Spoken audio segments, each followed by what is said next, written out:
Good morning. Welcome to a short summary of the third meeting of the Bible study at the Orchard Lake Schools. The text was from the Gospel according to Matthew chapter 5 verses 17 up to 18. It was about Jesus and his relation to the law and the prophets. It starts with the statement, "Do not think that I have come to abolish the law or the prophets. I have come not to abolish, but to fulfill."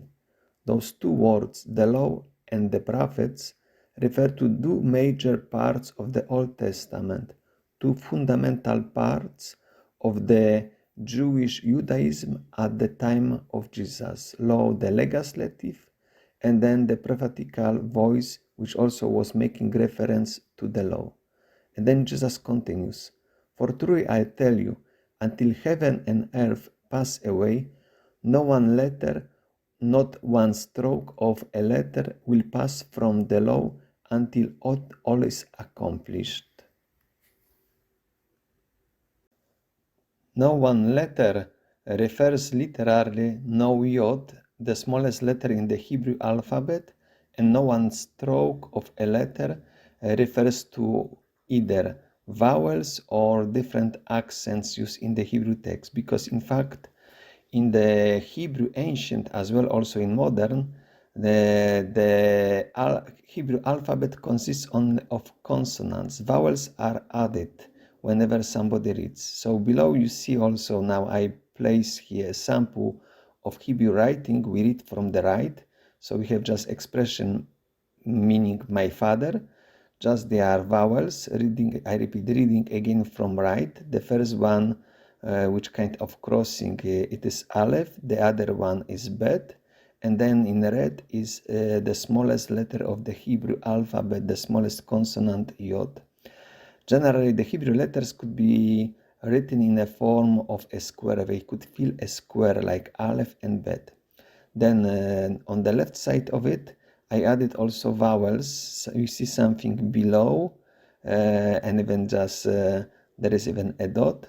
And again with this smallest consonant, Yod. So this is an example. So Jesus states that even not the smallest letter of the alphabet, either other signs which accompany it, they will not be removed from the law, but he will complete, he will accomplish everything. Then Jesus gives two contrary statements. One, whoever breaks one of the least of these commandments and teaches others to do the same will be called the least in the kingdom of heaven. And on the contrary, the one who teaches them will be called the great in the kingdom of heaven. And the emphasis is on this statement. Unless your righteousness exceeds that of the scribes and the Pharisees, you will never enter the kingdom of heaven. So the disciples' righteousness should be of higher standard than of that of the Pharisees and the scribes, and it refers to Jesus' statements about himself, that he has come not to abolish the law, but to fulfill. Now we will see the way how Jesus fulfills the law. There are 6 different cases of taken from the law, both written and the oral tradition, and not only what refers to the Old Testament, because we have also the law of vengeance in the form an eye for an eye and tooth for a tooth in verse 38, which refers to the law ascribed to Hammurabi. All of them are introduced in very similar way. For example, verse 21, you have heard that it was said to the ancient ones, or we could translate ancestors.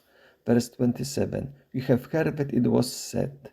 Verse 31, it was also said. Verse 33, similarly as verse 21, again, you have heard that it was said to the ancient ones. Verse 38, you have heard that it was said. Verse 43, you have heard that it was said. And then Jesus states the law either from the Old Testament or, as I said, from the oral tradition. Verse 31, referring to the 5th commandment, you shall not murder or you should not kill. Verse 38, you should not commit adultery. Verse 33, Whoever divorces his wife, let him give her a certificate of divorce. Verse 33, you shall not swear falsely, but carry out your vows you have made to the Lord. Verse 38, an eye for an eye and a tooth for a tooth, which I already mentioned. And verse 43, you shall love your neighbor and hate your enemy. Not all of them are explicitly written in the Old Testament. For example, starting with the last one, you shall love your neighbor, we find them. But hate your enemy, there is no explicitly stated, but within lines, in some cases, we can see the different treatment of people of Israel and the people of other nations, and also those who would be considered as enemies. In some cases, in particular, the first two cases, there is not only the external treatment of the law, but also its interiorization, because not only the matter of killing, committing that sin, breaking that commandment, but even already having an anger in the heart, which later on could lead to harming somebody or even killing somebody.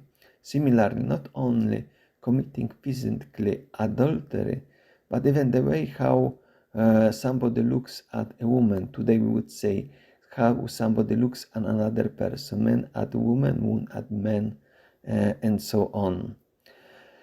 And then we have also the last case, the central statement about concerning the divorce, which I will explain later. But I would like also to focus now that the last case in verse 43, even it is expanded with the applications, because not only states how Jesus makes correction, because by the way, the correction is introduced always by the phrase, but I say to you, and then Jesus makes this correction. In the last case, Jesus expands it, because also says, so that you may be children of your Father in heaven, who makes his sun rise on the evil and on the good, sends rain on the righteous and the unrighteous. For if you love those who love you, what reward you will have?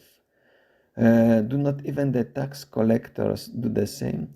And if you greet only your brothers and sisters, what more are you doing than others? Do not even the Gentiles do the same? And with concluding statement, be perfect, therefore, as your Father heavenly is perfect. Before he said, so you may be children of your Father in heaven, imitation of the Father. We are created on the image of God, so we should imitate him.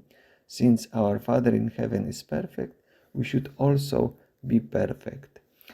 And this perfection refers also back to the fulfillment which Jesus is stating that he's going to do, because as God is perfect, so also Jesus' fulfillment will be perfect. And now we can see the central statement of this case. But before yet, let me also say why I call it central, because some of these commandments we can put in pairs. For example, you shall not kill, of verse 21, can refer to this law of Hammurabi, an eye for eye and a tooth for a tooth, which refers to the law of vengeance, which already that statement put a limit to a vengeance, because humanly speaking, whenever we would exercise vengeance, we would exaggerate. But this one puts a limit that vengeance can be only made up to the same amount what harm was somebody received. Then committing adultery links straight with swearing falsely and carrying out vows made to the Lord. So now we will go to see the central statement about the divorce. Here in verse 33 we read, it was also said, whoever divorces his wife, let him give her a certificate of divorce. But I say to you, that anyone who divorces his wife, except for the case of an illicit marriage causes her to commit adultery, and whoever marries a divorced woman commits adultery. That expression, except for the case of an illicit marriage, here I made this translation here. However, some other Bibles, gospel translations have differently, they read differently. For example, because of adultery or because of fornication. We shall see similar case in chapter 19 of the Gospel according to Matthew. There, the Pharisees are coming with a question to Jesus about the divorce, if it is lawful for a man to divorce his wife for any cause. Of course, talking about the sacrament, sacrament was instituted by Jesus. In the Old Testament, the marriages were more like a pact, like a contract, and there is a provision, of course, in the Old Testament about the breaking the marriage to divorce. And there were different practices, discussions during the time of Jesus. There were mainly two schools. The one which was more, I would call it more orthodox, more restrictive, was school of Shammai, who allowed the divorce only in case of adultery. But there was also a progressive, more liberal school of Hillel, who allowed divorce even because of some trivial cases like inferior cooking of a wife. So putting this question to Jesus, they would like to expect Jesus that he would side with one of them, Shammai, more restrictive, or Hillel, more liberal. But Jesus makes this statement similarly as in chapter 5. I say to you, whoever divorces his wife except for an illicit marriage and marries another commits adultery. Similar situation is described in chapter 10 of the Gospel according to Mark. I will not read in details, but only the conclusion. Whoever divorces his wife and marries another commits adultery against her. And if she divorces her husband and marries another, she commits adultery. Here we have absolute statement without any exception.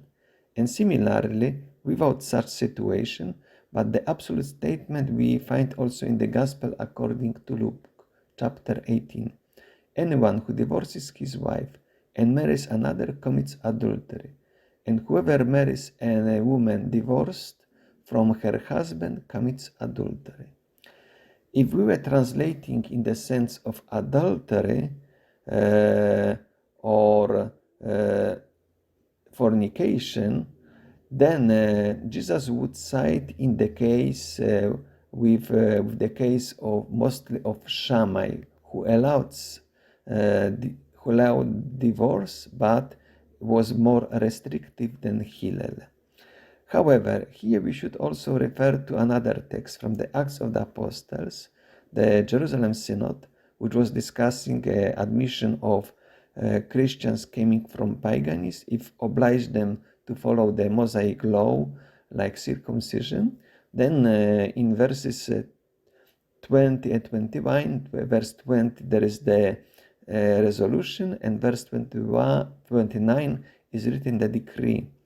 But we should write to them to abstain from anything polluted by idols and from illicit marriages and from whatever has been strangled or from blood. Here is the statement about illicit marriages because they were forbidden by the Jewish law. Of course, in all these cases, those two cases in Matthew as well here, we have this problematic Greek word porneia, which is translated in various ways. The translation of illicit marriages doesn't make this exceptional case as allowing any kind of divorce. Only it is stating, since at the time of Jesus, at the time of first Christians as well as at the Judaism of that time, there were converts from paganism who were living in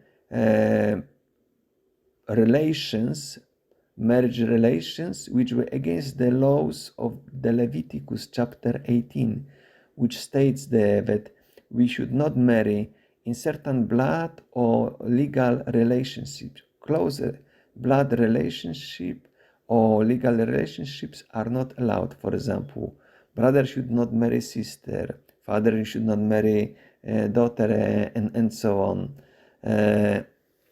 We know it is obvious, it is our practice, what we do, but it was allowed at the time of Jesus by Greek and Roman culture, Roman laws. So therefore, they were coming also to Christianity, and it was necessary to also to explain to them, and this is the exceptive clause which explains it, that they should not divorce, but those illicit marriages in fact are not marriages, and they cannot be brought to Christianity. They need to be dissolved.